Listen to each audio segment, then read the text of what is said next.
What do you think, Susie? Was that any good? Am I getting any better or what? Or am I just rubbish?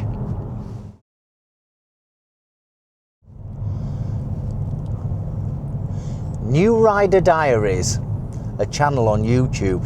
Young guy over at Shrewsbury, I think. Rides a Triumph T100. Lovely guy. Great videos. He created a video a few days ago. I'll put a link in the description to that video of why the young are not riding motorbikes. And it reminded me of when I was young in the 1980s, riding first bike, a Yamaha TY50, little trails bike, to get me around and do whatever I needed to do. Moving up to then a Suzuki GP100, to which I then took my test to allow me to ride anything.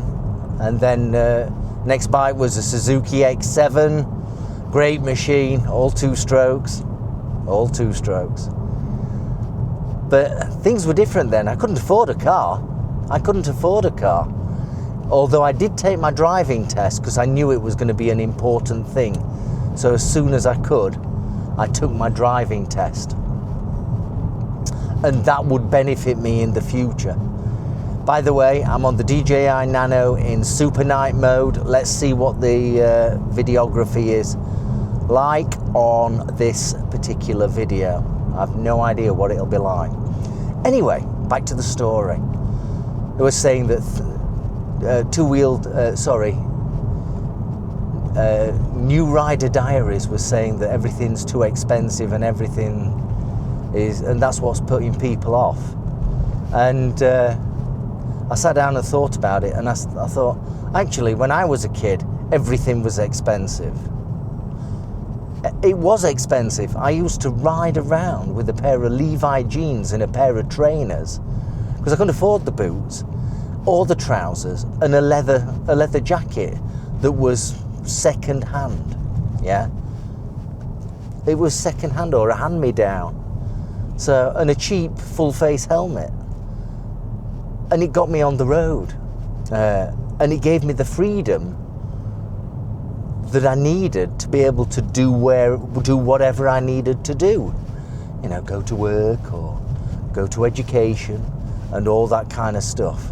And it also gave me the freedom, you know, when I was old enough to go out to the pubs with other guys that were riding motorbikes. And we'd go into the pubs and meet girls, and the girls knew that we couldn't afford a car. And so they'd come on the back of the bikes, and we'd end up at someone's house and have a little bit of a party. And there'd be 6 bikes outside that someone's house. And then you'd come out at 2 o'clock in the morning, and you'd get on your bike and find out that one of the bikes were missing, or it had been moved or stolen. Yeah, you know, that's how it was. But we had great times. I knew I couldn't afford a car, and insurance for the motorbike was expensive, relatively speaking. Everything was expensive, and it still is today. So what's the difference? Why are the young not bothered about motorcycles today? Well, I said in one of the comments that there's no advocate from the UK that's driving forward the thought of riding a motorcycle. When I was a kid, it was Barry Sheen and Carl Fogarty and all that, all the gods of motorcycles, yeah? Now there's no one. Now there are very few people. Very few people. The kids don't understand what the Isle of Man TT is. And all the best riders are old men, generally speaking. Like me, I'm an old man, and I'm not a best rider, let's put it that way. It's just really, really interesting. So, if we've got no one in the UK that's driving forward and winning the MotoGP, because the MotoGP gets all the attention, except for 2 weeks in the year where the Isle of Man TT gets something. We're not going to get the internal marketing like we did it with Barry Sheen and Carl Fogarty and all that. So kids don't know about it. And to compound it even further, when the kids get to the age of 17, you know, the parents don't want them to ride a motorbike because inherently motorcycles are dangerous. And when you're 17 or 18, you're not as wise as you could be when it comes to motorcycles and the inherent risks they bring when you abuse the opportunities that are laid before you on the tarmac. Yeah? I'm just saying. So it's a really sad thing. So the parents then don't want them to ride motorbikes. And as soon as they're 17, they send them for driving lessons for a car.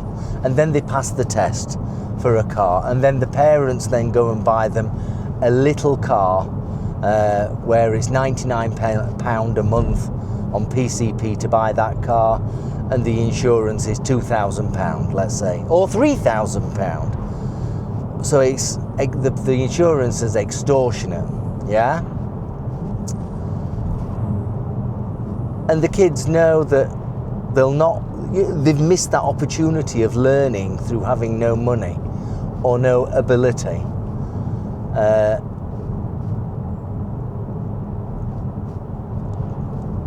They missed the opportunity of living like a peasant and using a motorcycle to make you mobile. That's one way of putting it, living like a peasant. And this is why the young don't ride motorcycles today. I've said it before. You have these motorcycle showrooms where guys of my age go to those showrooms, and it's just not full of young kids. It's just not full of young kids. Maybe if those showrooms stood outside the main entrance of the supermarkets like Tesco, Sainsbury's, Walmart if you're in America, with a few bikes outside, then maybe as people wandered past the motorbikes, the kids and probably the fathers would have a good look. And the mothers as well, to be fair and balanced. Maybe they'd have a good look and then start thinking, oh, I wouldn't mind having a go on that.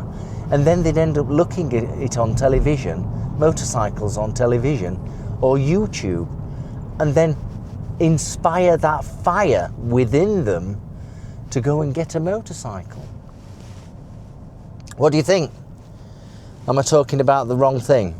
When I was young, I couldn't afford a car. The only way I could become mobile was with a motorcycle.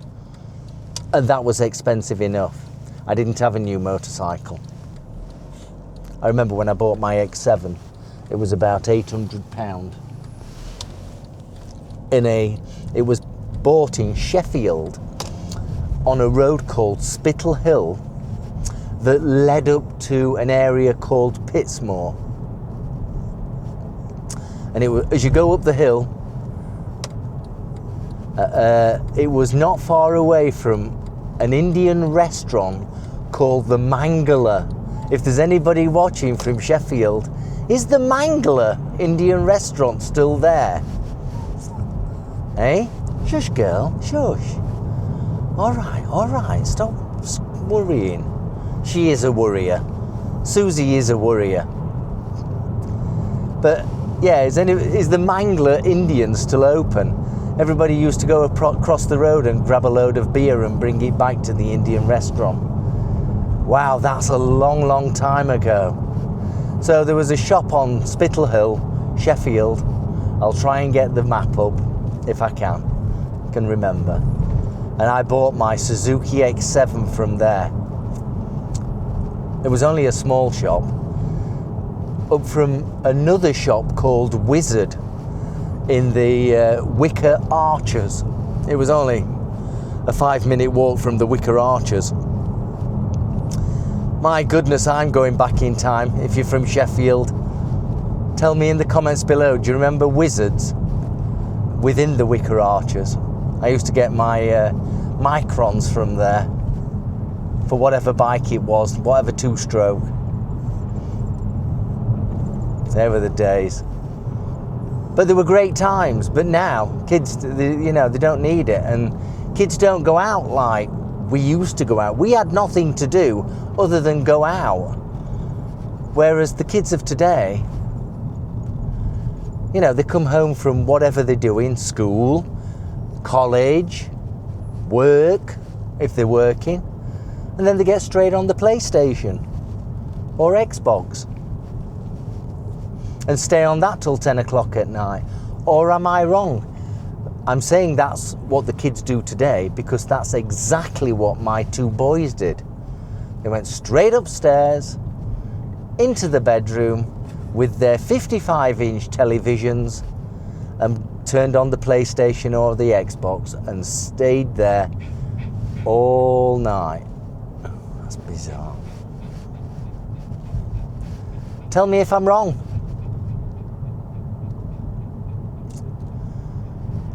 Fortunately, I mean, both my boys rode motorbikes. One of them's passed his motorcycle test, the youngest, and has a GSX R600. And rides it every now and then. He's 26, the insurance is something silly like, I think he's got a year or two's no claims, and it's now £600 a year, or £800 a year. So that's not so bad, I guess. Ridiculous prices really, but relative to his age, I suppose it's not so bad.